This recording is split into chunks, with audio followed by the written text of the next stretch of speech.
Hey everyone, I hope you're having a good day. So this is going to be totally different content. I posted something earlier just to see if I would get a little bit of response from people about starting to share my family story.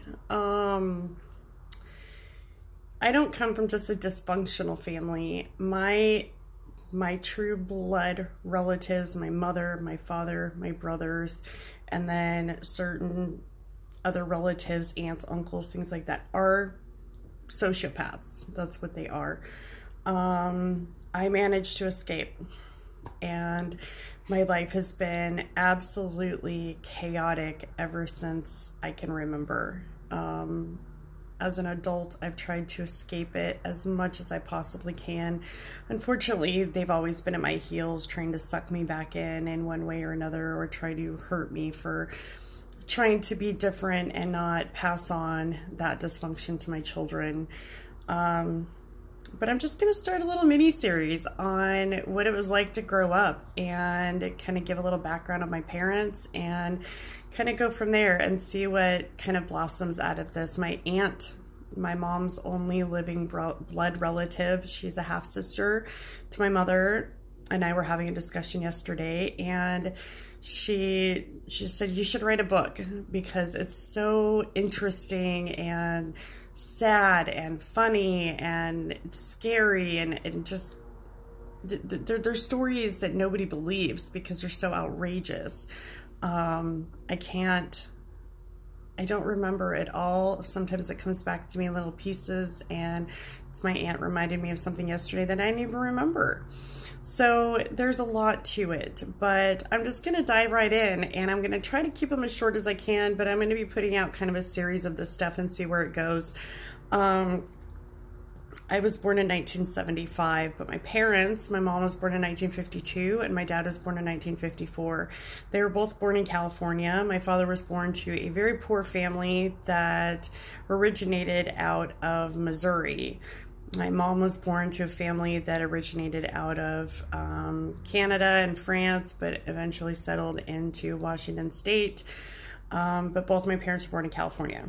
They were born into the age where it was kind of the hippie movement and things like that. They were a little too young to go to Woodstock, but that mentality was there of not following the rules and having a new way of life and things like that. And my parents both embraced it. Both of my parents were in juvenile hall, separate times, separate places, and they were both very rebellious. My dad was one of 9 children, and my mom was one of 3. So she had one blood sister and one half sister. My mom was the oldest, and my dad, I think, was number 3 in the 9. There was actually 11, but 2 were adopted. So my dad spent a lot of time in boys' homes or juvenile hall. He didn't get a very good education. And my mom, on the other hand, had a great education, but she did not finish high school due to her wild ways.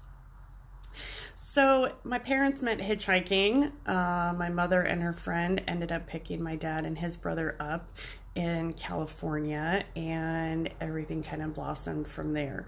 My dad's childhood stemmed from a lot of mischief, theft, drugs, alcohol, abuse, physical, mental, you name it, all different types of abuse. My mom came from a pretty good family. I mean, my grandmother worked 3 jobs, and my grandfather was in the Navy. My grandmother divorced pretty early and then had several marriages after that. But my mom ran away a lot and really was very rebellious, so she ended up in juvenile hall, and then her aunt and uncle ended up adopting her when she was 13, and they lived in Rolling Hills in California. She had a great upbringing from that point on, but she just didn't like her environment. And my dad was kind of left unattended. My grandmother had so many children, and back then Grandpa was in the army, and she was left alone with all those kids, and they got into a lot of trouble. So my parents, I don't know. I don't know what the bond between them was. It was almost a Bonnie and Clyde kind of bond. And my mother, before marrying my father, ended up marrying someone that was associated with the mafia in Washington State. Sharky, I can't remember all of the details. I just know he owned a lot of different topless bars and things like that in Washington. And Frank Calicuccio is a pretty big name in Washington State. I think he just passed away not too long ago or went to prison for something else, so I can't remember. Anyway, my mom's husband at the time was working at a bar. She was working at a topless bar, and she knew my father at that time, but they weren't dating that I know of. Don't know. There's a lot of weird scams and schemes that go on back then, but with them. But she got caught stealing from the till, and instead of them punishing her in a much harsher way, they had her try to get people to cash stolen money orders that were from a bank robbery. So my mother passed a bunch of them on to my father, which he took over state lines, and he was arrested and did 2 years in prison. When my mom went to visit, my dad was out on furloughs for all different types of reasons, to go visit his brother in prison and all different types of reasons. Anyway, she ended up getting pregnant with me, but my dad was in prison. He did a number of stints in prison for different reasons. Usually it was for theft or something that had to do with money. It always had to do with money. And my mom continued to stay up in Washington and kind of live off and on with my grandmother up here. During the time that she was married to this other person, the Bear Cave, which was the bar that she worked at, that her husband also was associated with, blew up. It blew up, and he was shot in the back 11 times. And so she became a widow at age 22. What's weird about this is when I was 16 years old, my mother took me to the graveyard where he was buried. And all of a sudden, a package showed up at our house one day from the coroner's office containing all of his personal belongings when I was 16 years old. It was very bizarre. My father knew the man. My grandmother knew the man. He was kind of a prominent figure in the family, but she was married to, you know, someone that was associated with organized crime in Washington State. He died, and it was just a weird situation. So when my dad got out of prison, my parents kind of settled wherever they wanted to. We lived on the road a lot, and I mean a lot. Not every 6 months or every year or 3 years, but I'm talking every couple weeks. My parents would get up and move to a different state or across the state or across the country. Often it was because they had screwed someone over, they owed someone money, they wrote hot checks, whatever it was that they were doing, they needed to get out of town. My dad used the excuse that it was for his work, but there was just too much of it. There was too much moving. So my brother, who is my younger brother, he's 2.5 years younger than me. He was born in 1977. And the earliest memory that I have is sitting on the floor of like a travel trailer, and I've got my infant brother in my lap, sort of. And I couldn't have been more than 3 years old. And my parents are screaming at each other, and things are flying all over, you know, all around us, pots and pans and boxes and, you know, just utensils and all kinds of things in the middle of this travel trailer. And then the next memory that comes to mind is us outside, and I'm sitting on the ground, which kind of was like grass and dirt, with my little brother in my lap. And my parents had set fire to that travel trailer because they had an argument. They set fire to it. So that was the earliest memory that I have as a child, is them setting fire to our home because they had a disagreement. So my dad was a heavy alcoholic, and my mom, my mom could progress worse over the years. She had a knack for creating different personalities within herself. she could pretend to be someone else at the drop of a hat, instantly start crying or pretend to be her best thing was later on in life to claim to be an Indian chief's daughter, and she played the part well. She really, really did. And I will get into that later of how she kind of morphed into something that she was not. But as my youngest childhood goes, when it comes to toddler, 5, 6 age, the next memory I have is living on top of this really big mountain. Nothing was around us. It was all just like fields, no trees, just a really big lake. And my parents had this like SUV. I think it was like a Jeep or something, and my brother and myself lived in that Jeep with them on top of this mountain. And a structure started to arise. They were building a cabin. There was no electricity, no plumbing, no nothing.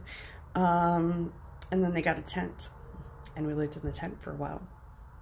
But they built a cabin, and there was 2 rooms in it with kind of a bigger room, and our room, my brother and I's room, did not have a roof. So when it rained, we had to kind of scooch to the side of the walls where there was a little bit of cover, or go into the main part of the cabin. Mind you, no electricity, no plumbing, no heat except for a wood stove, things like that. My father would hunt for food. I remember going out with him once, and he had 4 shotgun shells, and he took me with him, and we came back with 4 birds, and that was dinner. In the same cabin, they would argue a lot and throw things at each other and get extremely violent, where they would hurt each other. But there's a few instances. The first one was when my dad had pushed me up against a wood stove and burned my entire backside, and my parents didn't believe in taking anyone to the hospital because then they would have to explain their actions. So I just sat with salve on my back for like 2-3 weeks until it finally healed up. They were always bartering. It's like they didn't want to work. They didn't have work ethic. They didn't have the knack for working and actually earning a living. I don't think they knew what it was like to be parents, because we were never taught basic skills as kids. Basically, they had me to take care of my little brother. And I have another brother, the addict. Well, both my brothers are addicts, but my youngest brother, he is 8 years difference from me and 6 years from my middle brother. But they were so dysfunctional all the time. We were just means for them to get money from churches or from welfare, or, you know, certain things like that. That's what we were there for. And there was no loving parental attention. There was no family time. There was nothing like that. It was all so that they could use us for income, it seemed like. I think I was 6 years old when, and literally when I say we moved every couple weeks, every month at best. It was at least once a month we moved somewhere. They would rent a house and not pay the rent and get kicked out, or they would, again, get up and leave because they owed someone money or whatever it was. I've lived in almost all 50 states, and I went to over 50 different elementary schools. So that's just what I can count. It's really incredible.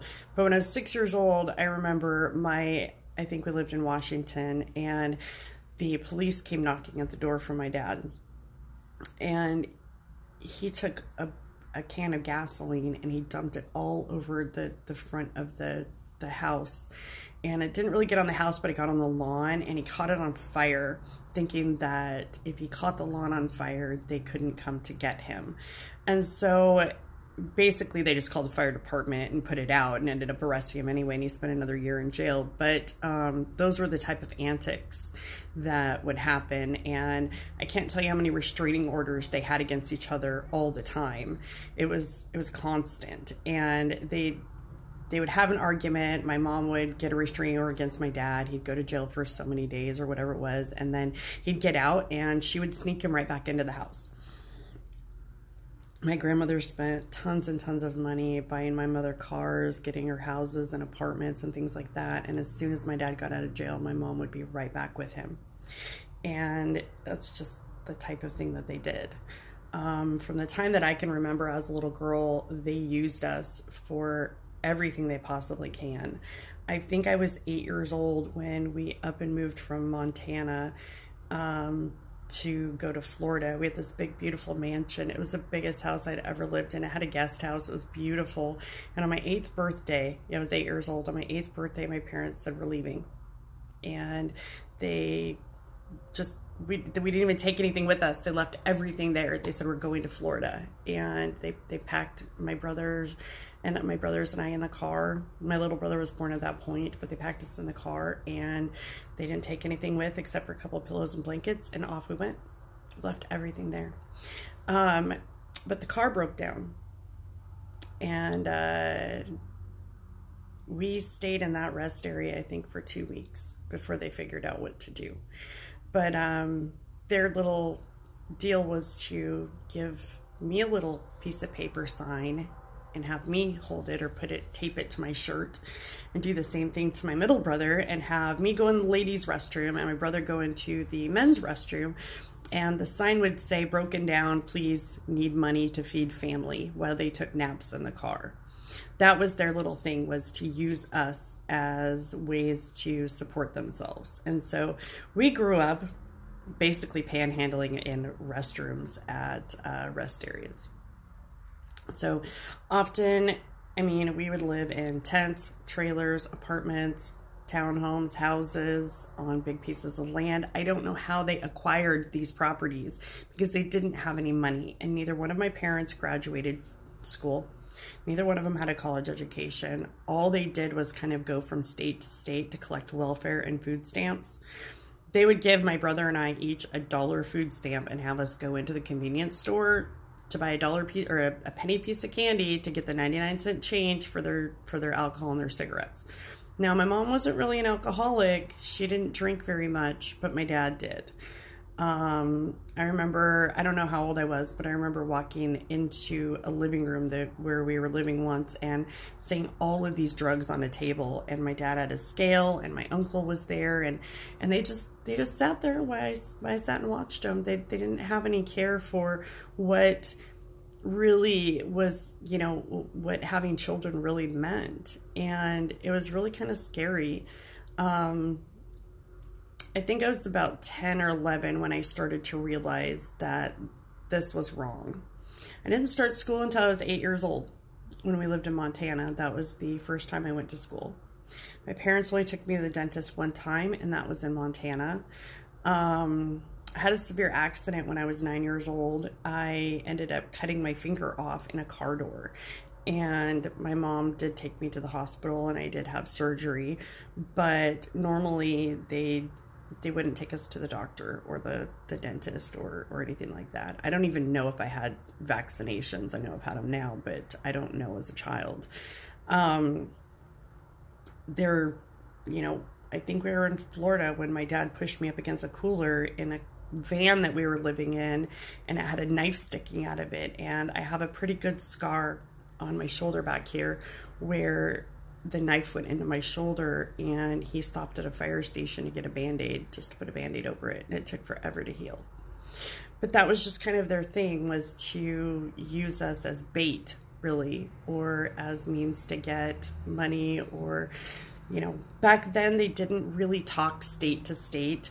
So if my parents were getting welfare in Washington, they could get it in Florida under a different name, and it wouldn't catch on. And so that's kind of the way that they worked. They would get bank accounts and write hot checks, and, you know, all different kinds of things like that. They were always, you know, buying expensive things and selling it or trading it. We lived in barter fairs for a really long time, things like that. I mean, it was a really interesting childhood. All of this kind of came to a little bit of a halt when I was 15 years old, and we were living in Florida, and my cousin died in Washington State. He died. And we moved back up to Washington, and moved into one of my grandmother's houses in Kirkland. And that's where things kind of, one, got even weirder, but two, was where I started to see that this was wrong, because I was spending more and more time around my grandparents and seeing that there was a normal side to life. But in all honesty, when I was a child, I had to do everything for myself. I had to take care of my brothers. I had to take care of myself. I didn't really know what it was like to have a normal family. We didn't eat a family dinner. We didn't have good family times. It was always stressful, always chaotic. I mean, my mom and dad would go work on a job site. My dad was a painter. He painted houses. My dad would go work on a job site and take my mom with him, and they would lock us in the van or the car all day long. All day. We would stay there all day long in a hot car or a cold car. It didn't matter. I remember when I was probably 5 or 6, they left us in a car where they were dumpster diving, and I jumped in the front seat not knowing any better and put the car in reverse, and it rolled down a hill and hit a photo hut. And they left the scene of the crime. Yep, they just jumped in their little car and away we went. So these are kind of the little stories, and I'm going to stop at 15 because it gets a lot weirder from here. The stories become a little bit more intricate and a little bit more crazy, and they're kind of one by one. But we grew up with a lot of just chaos, instability, no structure, moving from one town to another, not having any clue of what our next meal was coming from, where, you know, if we were going to have heat or a roof or plumbing or whatever it was just crazy all the time. Every once in a while we got into a house where there was, you know, lights and plumbing and cable, and I remember I saw cable when I was 12 for the first time. But they didn't even do Christmas. Like, they did Christmas, but they'd go down to the Salvation Army and get a couple things, and that was our Christmas. I remember when I was 12 years old, once they got us some Christmas presents, and within 2 weeks, my dad had taken them back and pawned them. So we didn't have Christmas presents. We got to play with them for, a couple weeks, and I think, one was a stereo and one was a guitar or something. And my little brother's always been spoiled, so he got a dirt bike, I think, and they were all hawked within 2 weeks. And that's just the way that my parents were. They were very selfish and thought about themselves, and they used many different aliases. They used many different people. They were always stealing and scamming and scheming and just using us for different reasons. And there was no stability. We didn't know about brushing our teeth. We didn't know about eating breakfast. We didn't know about, going to school and things like that. And so when we started getting exposed to other people and other types of environments, a lot of questions got asked. But that's when things got bad. I mean, my dad was really physically abusive, and usually to me because I was the oldest and it was easier to take it out on me, and I'm the only girl. So, but there's a lot more to this. There's a lot of crazy stories that are absolutely insane that kind of go further and further and further. But I'm going to stop right now because I could go on for hours and hours and hours, and you probably don't want to have an 3-hour long video. But I kind of want to hear other people's stories too, because I've learned that, it takes one person. Someone has to break the cycle. Someone has to stop it and break it and say, you know what? I don't want this life. I don't want to be like this.